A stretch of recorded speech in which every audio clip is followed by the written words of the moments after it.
top 3 friends in Congress? Well, just like everyday kasama ko si speaker, every day nag-focus group discussion kami, si CDS JJ Suarez, Congressman Suarez, si Don Gonzales, Senior Deputy Speaker. Lagi yun namin pinaplano everyday. Nagpa-plan kami what's good for our country, what's good for Congress, what's good for our people. Malinaw, diversionary tactic ang video message ni BP Sara. Talaga pong tatak Duterte na yata ang pambubudol. Mula sa peking war on drugs, peking good governance, peking pagkontra sa korupsyon, at ngayon, peking sagot sa mga issue. Tulad ng tatay niya, gusto niyang ilihis ang usapin sa tunay ng isyong kinakaharap niya. Niya kasing magpaliwanag, 125 million confidential funds spent in 11 days at nagsabi mismo ang COA na mali ang paggastos nito. Kung bakit kulelat ang mga batang Pilipino sa math and science sa ilalim ng panunungkulan niya bilang DepEd Secretary. Kung bakit malala ang korupsyon sa DepEd at palpak ang kanyang panunungkulan dahil tamad at hindi siya pumapasok kahit minsan sa Department of Education. Isa sa mga examples na masabi ko sa inyo na wala talaga silang sinseridad sa investigasyon sa flood control. Kasi tinuro na, pinangalanan na, hindi lang ako ang nagsabi, Zaldico at Martin Romualdez. Si Zaldico, hinayaan nilang umalis ng bansa. Si Martin Romualdez, hinayaan nilang mag-resign. Nag-resign naman na, so tapos na ang usapan. Ang Office of the President, involved sila sa kidnapping ng mga bata doon sa Turkey. Ang Office of the President, involved sila sa kidnapping ni dating Pangulong Rodrigo Duterte. Bakit ngayon nawala si Zaldico at aalis si Martin Romualdez, hindi man lang nila magawa na kidnapin si Zaldico doon sa Amerika at ibalik dito sa atin sa Pilipinas, at hindi man lang nila magawa na ikulong si Martin Romualdez dyan sa detention unit ng House of Representatives? Wala. Dahil wala silang sinseridad, pinapakita lang nila sa mga tao na kunwari meron silang ginagawa. Pero ang totoo niyan, naghahanda lang sila para sa hatian ng 2026 budget at para sa kung anong gagawin nila sa 2028. Humigit kumulang 3 beses ako mismo ang nag-deliver ng basura sa bahay ni Congressman Zaldico, sa Horizon Resident at sa mga bahay ni Speaker Romualdez sa 42 Mackenzie Street, Taguig. Dumidiretso kami sa basement upang maibaba ang nasabing basura at dalhin sa unit ni Congressman Zaldico sa 56th floor sa nasabing lugar kung saan siya nakatira. Bago ibaba ang nasabing basura, ito ay bawas na. Halimbawa, nag-akyat kami ng 46 na malita. Ibababa lamang namin ay 35 malita para i-deliver sa bahay ni House Speaker Martin Romualdez sa 42 McKinley Street. 11 malita ay naiwan sa taas ng 56th floor sa Horizon Residence. Lalaro sa kalye, parang yung ordinaryo na bata. Yes, masaya. Pag umuulan, napakasaya namin kasi you have to soak sa water kasi yung compound namin, nandun yung mga pinsan ko, no? So, meron kaming punong kahoy ng aratilis. So, pag summer or may guava doon, akyat ka ng punong kahoy, matamis, and yun, napakasaya, very fun ang buhay sa probinsya. And na-mention niyo po yung compound, pinalaki po ba kayo, nung lumalaki po ba kayo, pinanganak po ba kayo na may kaya? Meron naman kasi nanay ko, nung ako'y pinanganak na, negosyante na siya. No? We have a glass and aluminum store. But before ako pinanganak, yung nanay ko is a teacher sa public school. Tatay ko gano'n din is a teacher but is a mining engineer. But nung ako na, 1970, before yung mga kapatid ko, naging negosyante na sila kasi yung lolo ko from China, nasa DNA na talagang kahit yun ang una mong pinag-aralan, fashion mo, na maging teacher. But mapupunta ka talaga sa dugo, lumalabas yung pagka-negosyante. Negosyante. And since you mentioned your parents po, tignan natin yung next picture. And this is your mother, si Elsie Salcedo. Yes. So, siya po ba yung mas negosyante kesa sa tatay niyo? Yung tatay ko, dahil siya yung talagang Chinese, no? Yung nanay ko is from Pangasinan, a very religious province. Nandun yung Our Lady of Manawag. So, napaghalo yung tinuruan ng tatay ko yung nanay ko magnegosyo sa glass. Tinan over niya yung glass and aluminum. Then yung father ko, pumasok sa construction business. And paano po ba sila magpalaki? Stricto po ba silang mga magulang? Well, very strict. Lagi kaming pinapalo. No? Kasi pag lalaro ka nga sa ulan, papaluin ka. Lalaro ka sa bubong.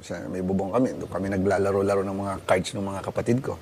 Ng cards. Bawal din yun. Daw po yung budget hearing, sir. Hindi po totoo yan. Siya po ang scripted, siya po ang budol, peke po. Dahil nakita niyo naman, may binabasa siya.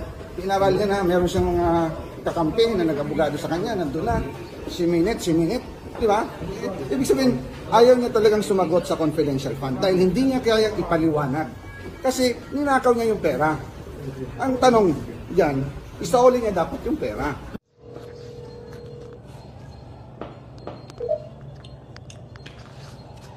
Hi. Yeah. Sir. How are you? Magandang hapon. Okay naman po, sir. Thank you. Thank you, sir. Yeah. Tapos po kami lahat, yes. We have good news. Kinuto ko sa iyo kanina. We just finished signing the bicameral conference with the senators and congressmen. Pasok yung sinabi ko sa iyo when we meet last week, no, sa Misibis. Opo, sir. Okay, naipasok lahat, additional of 8 billion. Nauna yung 8 billion sa HGAB. Now, naipasok ulit namin another 8 billion. That's 16 billion. So, total yung buong 350 pesos na... So yeah. Can I take a video of you, sir? Sure. Yes, sir. I can show it to the staff, sir, as the personnel when I talk to them next on the 14th, on Saturday, sir. Thank you. No Yes, sir. problem. Maganda yan malaman ng mga staff na we are taking care as per instruction by our speaker, instruction by the president. Maganda yan na malaman ikaw sa Solcom. You have to malaman ng mga troops natin. And actually, we'll see you on Friday. Are you coming sa Dadating ka ba sa Yes, Friday? sir. Oh, December 13. Yes, sir. Doon din ang formal natin. Oh. Opo, sir. Sa evening na siguro, sir. Evening. Kung dadating si speaker. Speaker kami ulit na dalawa. So, we'll inform you on that. So, hopefully, ma-approve ngayon sa plenary for ratification yung pinirma ng BICAM. Sa Senate, they will also approve it also this afternoon. Para yung 7.5 na nare-receive ng CAFCO, magkakaroon sila more or less dagdag na 10,500. So that's more than double of their salary. Yes, sir.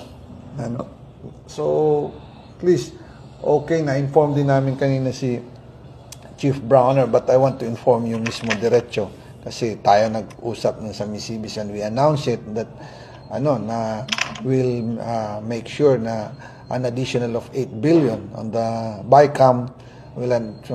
Thank God na we're successful tayo na naipasok natin ito sa kasundaluhan. So, please inform our soldiers na natuloy and then the president will approve the budget more or less December 20. So once approve yan, starting next year, meron ng allocation ng ating mga kasundaluhan ng 350 pesos a day na subsistence allowance. Maraming salamat po, sir. Makakarating po, sir. I'll show the video to all our staff and mga sundalo po dito sa Solcom, sir. Yes. Maraming salamat po, sir. Thank you for your service. Kami here to support the AFP, the milmen in uniform. So, yung mga black propaganda dyan na we are close with the left, hindi totoo yan. Gawa-gawa nila yan para lang, alam mo na, yung mga budol-budol dyan. So, anyway, that's it. We're successful and thank God na tuloy to. Yeah. Thank you po, sir. Thank you Sir, rin. do you have, can we request a short Christmas message sa ating mga tao, sir, sa mga personnel natin, ng mga tropa? Oh, yeah, sure. To all our soldiers in the ground, you have Merry Christmas and Happy New Year. Dahil dito sa subsistence allowance, this would be the legacy of the BBM administration under the leadership of the House Speaker Martin Romualdez. And we appreciate your service to the nation. Lahat na tulong ninyo sa pagdepensa sa ating bansa, sa ating sovereignty, sa ating peace and order. Kinikilala po ng leadership ng House of Representatives Speaker Martin Romualdez ang inyong tulong sa ating mga kababayan, sa ating buong bansa. Kaya kami nagpapasalamat, and we know matagal na itong badly needed, but we just heard it last August kay Chief Browner na kung pwede maipasok. So right there and then, hinabol natin to sa HGAB, then now additional of another 8 billion, naging 16 billion. So again, congratulations sa inyong lahat, and hopefully sumaya ang inyong Pasko and sumaya ang inyong New Year, and hopefully the life of each soldier will have an improvement. Thank you. Definitely, sir. Sir, maraming salamat po, sir. Stay Thank safe, you. sir. Thank At you. Merry Christmas din po, sir, from your family dito sa Southern Luzon.